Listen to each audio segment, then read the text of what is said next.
बिस्मिल्लाहिर्रहमानिर्रहीम। बेटा आप सबको वेलकम इस सेशन में।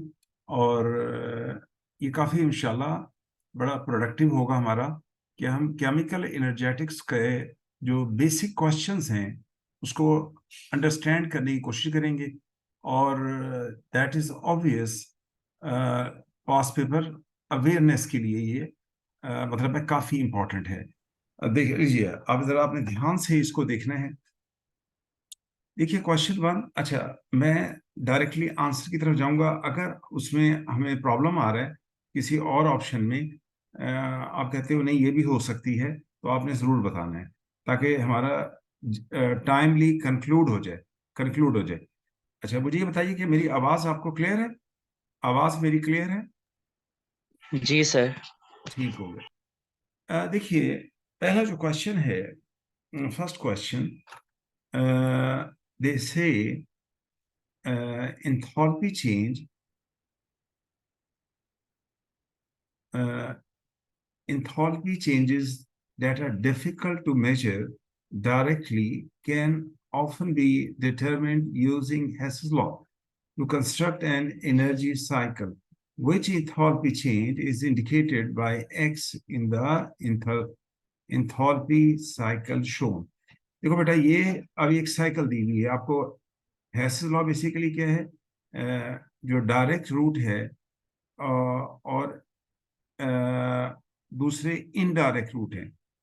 अगर आप डायरेक्ट रूट की इंथैल्पी चेंज निकालना चाहते हैं तो इनडायरेक्ट रूट को सम कर लें, तो उसकी वैल्यू जो आएगी वो वही आएगी जो कि डायरेक्ट रूट से आएगी।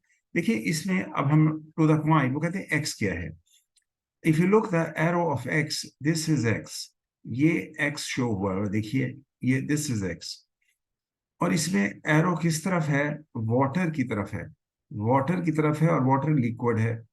अच्छा, वाटर कंपाउंड है, लिक्विड है, कंपाउंड है, और कंपाउंड की तरफ आ रहा है एरो एलिमेंट से। ये जो एरो आ रहा है, ये इसका मतलब होगा एलिमेंट से। जो भी एलिमेंट रिक्वायर्ड हैं वाटर को बनाने के लिए, ये उसकी तरफ से इंडिकेट हो रहा है।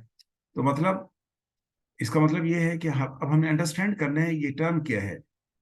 ये टर्म है standard enthalpy change of formation, जिसको हम डेल्टा एच स्टैंडर्ड से इंडिकेट करते हैं। और दिस इज फॉर्मेशन। ये है क्या basically? enthalpy change occur when 1 mole of a compound is formed from its element in standard state under standard condition।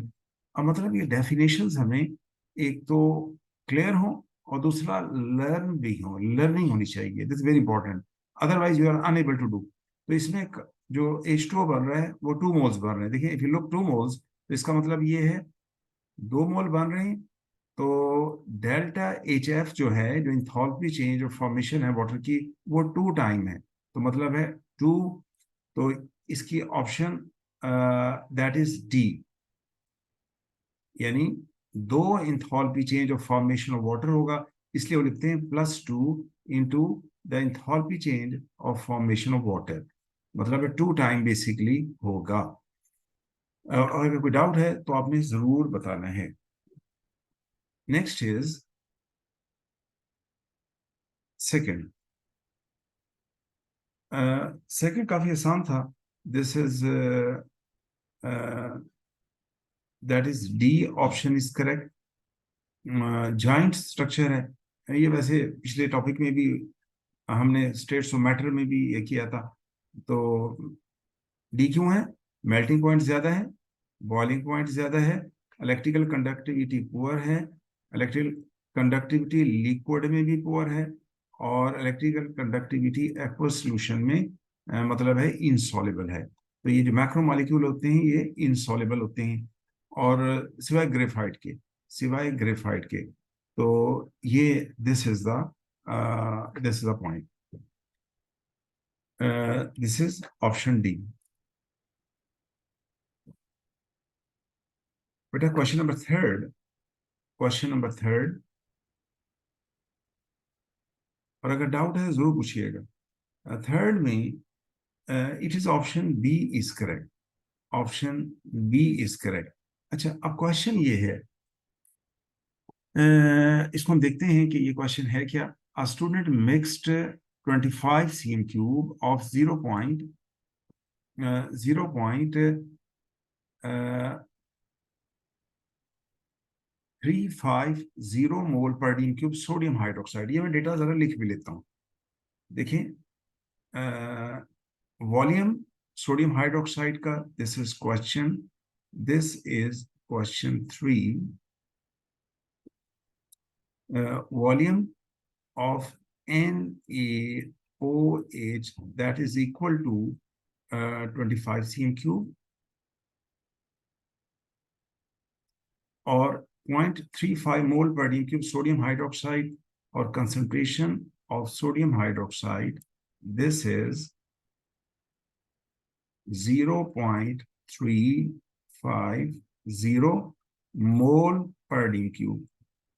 ये मतलब कंसंट्रेशन आ गई। अच्छा, अब स्टूडेंट मिक्स कर रहा है इसको, किसमें? 25 cm क्यूब 0.35 मोल पर डी क्यूब हाइड्रोक्लोरिक एसिड में। और हाइड्रोक्लोरिक एसिड जो है, इसका volume VHCl, it is 25 cm cube,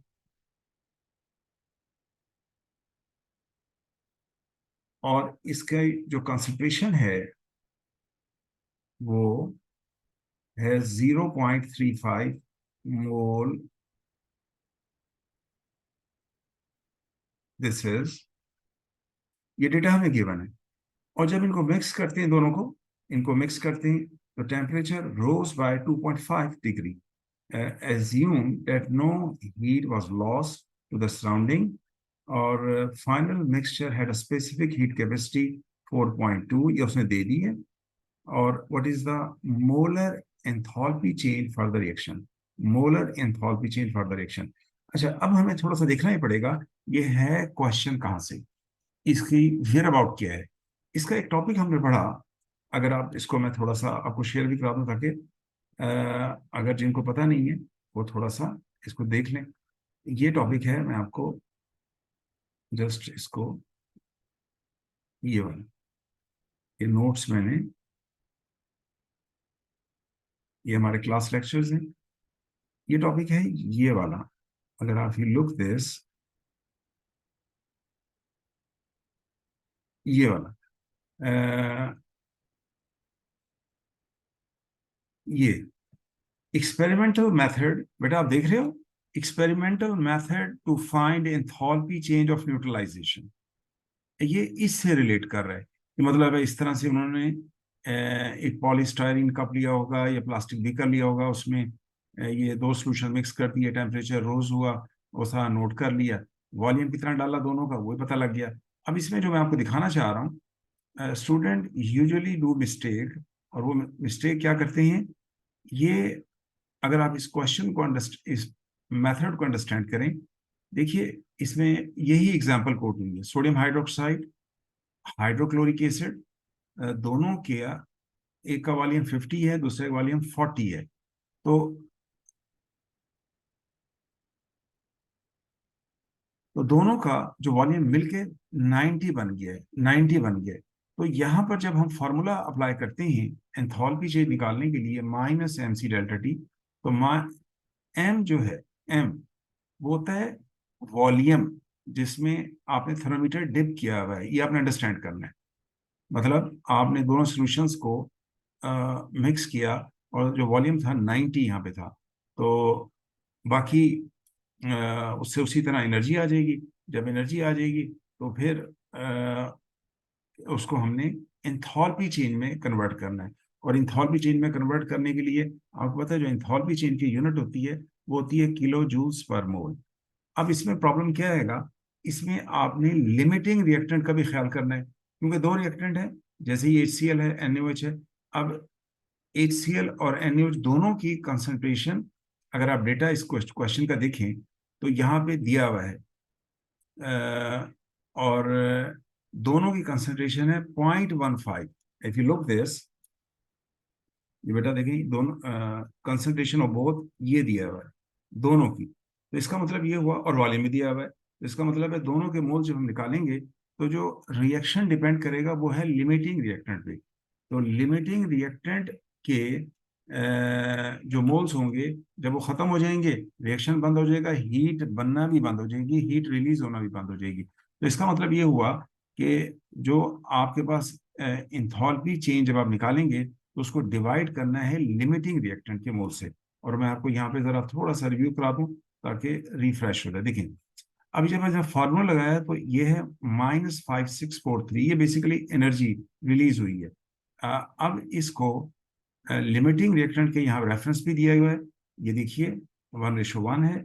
इससे लिमिटिंग रिएक्टेंट है, ये कंपैरिजन हुआ है कि जी NaOH है इतना और इस्तेमाल इतना हुआ है। तो ये हमने कंपैरिजन किया है यहाँ पर। तो HCl के इतने 0.0060 मोल हैं, तो एनर्जी रिलीज होती है इतनी -5643, और 1 मोल गिव X। तो यानी आपने जो इंथैल्पी चेंज निकालनी है वो अगेंस्ट 1 मोल निकालनी है। दिस इज द पॉइंट जो मैं आपको शो करना चाह रहा था, ये है। तो ये आपने यहाँ पे यही चीज अप्लाई करनी है हमने इस ये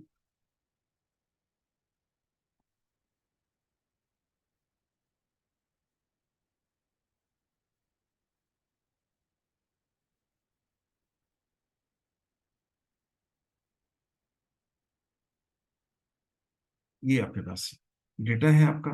अब इसमें हमने उसी तरह पहले आपने हीट निकाल लेनी है, और हीट निकालने के लिए आपने MC∆T माइनस बेशक बाद में लगा दें, कोई मसला नहीं, माइनस बेशक बाद में लगा दें। तो अब आपके पास टोटल जो वॉल्यूम है वो 25 इसका है, 25 इसका है, दोनों का 25 है, तो इट कम्स अप 50 और मल्टीप्लाई, ये मैं कौन सा फॉर्मूला लगा रहा हूँ, MC∆T। और जब एंथैल्पी चेंज निकालना है तो -MC∆T हो जाएगा। तो 50 मल्टीप्लाई ये दोनों का मिलाकर है, और इसमें 4.20 अगर आप देखें तो ये एनर्जी, ये स्पेसिफिक हीट एनर्जी है, 4.2 दे दिया उसने, और मल्टीप्लाई टेम्परेचर रोज जो है 2.5 है। अच्छा, ये ध्यान करना है, ये 2.5 बेसिकली चेंज है। स्टूडेंट यहाँ पे भी एक मिस्टेक बड़ी करते हैं, और वो क्या करते हैं कि इसको केल्विन में चेंज करना शुरू कर देते हैं। बेटा ये ध्यान सुनना है, ये टेम्परेचर चेंज है, ये टेम्परेचर चेंज है। टेम्परेचर चेंज केल्विन की और डिग्री सेल्सियस की सेम होती है, सेम होती है। 1 डिग्री चेंज होती है दोनों की। तो इसलिए इसको चेंज करने की जरूरत नहीं है, ये अंडरस्टूड है, चेंज है। तो चेंज वही होती है केल्विन की और डिग्री सेल्सियस की। तो ये 2.5 आ जाएगा। अब जब आप इसको प्रोसेस करेंगे, बेटा डू यू हैव कैलकुलेटर, जल्दी से जरा करेंगे इसको। आप किसी ने किया इसका आंसर निकाला? बेटा आप में से किसी ने इसका आंसर निकाला है? 50 मल्टीप्लाई 4.2 मल्टीप्लाई 2.5, मुझे बताइए इसका आंसर आप में से किसी ने निकाला? सर 525। 525, गुड। कैलकुलेटर जरा साथ रखिए। थर्ड, ये आपके पास 525, ये आपके पास जूल्स आ गया। और आप इसमें देखिए जो डेटा आपको दिया हुआ है, ये वॉल्यूम और कंसंट्रेशन दोनों की सेम है, वॉल्यूम और कंसंट्रेशन दोनों की सेम है।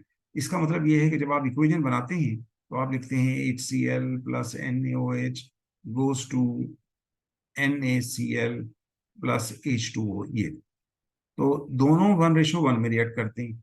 अब अगर आप दोनों के मोल्स निकालें तो सेम आएंगे, क्यों?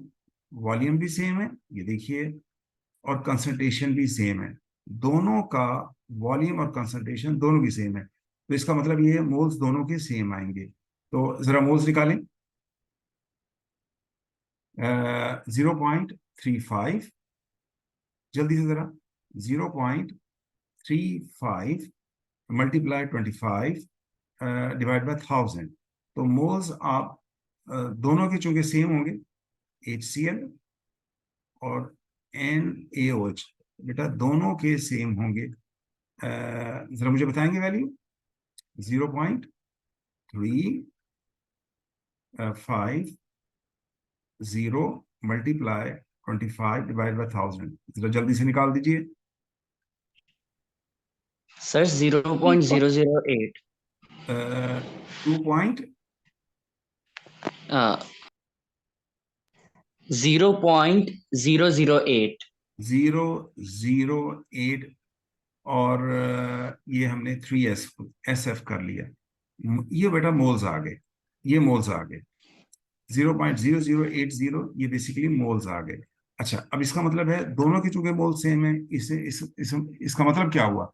दोनों एक ही टाइम पे खत्म हो जाएंगे, दोनों एक ही टाइम पे खत्म हो जाएंगे। इसका मतलब है रिएक्शन दोनों पे ही डिपेंड करेगा, क्योंकि दोनों के मोल सेम है। अब हम क्या करेंगे, ये जो मोल्स हमारे पास आए हैं 0.0080, एक साइड पे हम मोल्स लिख लें, दूसरे साइड पे आप जूल्स लिख लें।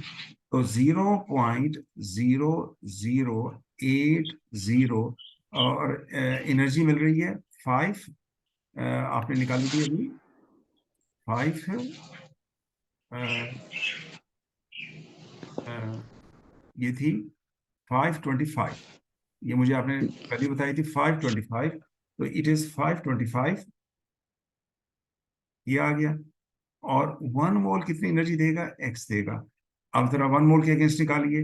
525 डिवाइड बाय 0.008 करें।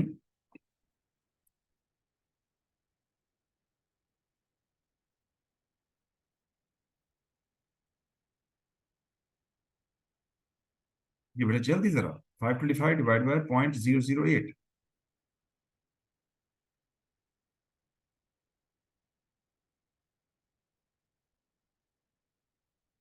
बेटा कैलकुलेटर नहीं है?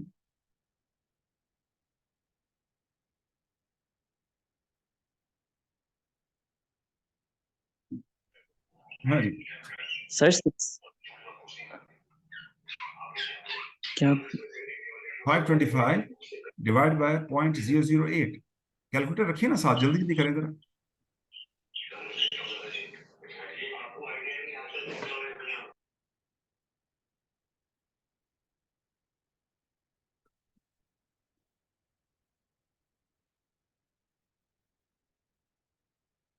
525 डिवाइड बाय 0.008, ये 65,625। बेटा यही आ रहा है, जी सर यही आ रहा है। 65,625। और ये आ जाएगा अगेंस्ट 1 मोल। ये है जूल्स। अब इसको किलो जूल में चेंज करें तो ये आ जाएगा 65.63 कर दें आप, तो दिस इज किलो जूल और पर मोल। और ये basically equal to MC delta T. चूंकि फार्मूले में माइनस लगाते हैं तो ताकि नेचुरली उसका आंसर नेगेटिव में आ जाए। तो और पता कैसे लगेगा ये एक्सो है? क्योंकि हीट लिबरेट हुई है। तो ये आपके पास थर्ड, दैट इज बी। बेटा इसमें थोड़ी सी कैलकुलेशन मुझे लगता है गड़बड़ की है आपने। इसका ऑप्शन में बी आ रहा है। आपने 65, ये थोड़ा सा मुझे लगता है कोई गड़बड़ की है कैलकुलेशन में। इसका आंसर ये बी आ रहा है। इसको आप रीचेक कीजिए, क्योंकि मेरे पास आ रहा है 65.63 और असल में आंसर 60.6 है। इसमें थोड़ी सी गड़बड़ हुई है मुझे लग रहा है। इसका डेटा चेक कर लें आप। वे यही होगा, वे यही होगा। और बाकी इसमें कोई कैलकुलेशन में थोड़ा बहुत कोई वैल्यू में ऊपर नीचे हुआ है। Is it clear? Is it clear? Yes sir. तो इसको दोबारा से यस। कर लें। अच्छा जी, फोर्थ है, फोर्थ पार्ट। वो कहते हैं the enthalpy change of formation of carbon dioxide is -394, और वाटर की है -286, और मीथेन की है -74। What is enthalpy change of combustion of methane? Combustion की क्या होगी? कंबस्शन की क्या होगी, मीथेन की। तो ये असल में ये किससे अब रिलेट कर रहे हैं क्वेश्चन हमारा, ये बेसिकली एक जो एप्लीकेशन ऑफ हेसिस लॉ है कि जी अगर आपके पास आपने किसी रिएक्शन की एंथैल्पी चेंज निकालनी है, तो फॉर्मेशन का डेटा गिवन हो तो आप उसको कैसे निकालते हैं, तो ये टॉपिक इससे रिलेट कर रहा है। और ये है application number 2।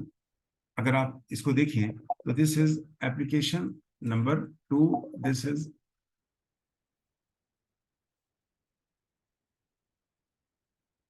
It is application number 2। और अच्छा, एप्लीकेशन नंबर 2 क्या है बेसिकली कि हमारे पास अब इसको अप्लाई करते हैं। इंथॉल्पी चेंज ऑफ कंबस्शन है मीथेन। ये रिएक्शन आपने किया, question number 4। Question number 4, methane को हम बर्न कर रहे हैं, CH4 plus O2 goes to CO2 plus H2O। ये आपने, अच्छा बेटा इसको जरा रीज्वाइन कर लें जल्दी से, अगर आप रीज्वाइन कर लें इंशाल्लाह। See you in the next class. इसको मैं डिस्कनेक्ट कर रहा हूँ। ओके, रीज्वाइन कर लीजिए।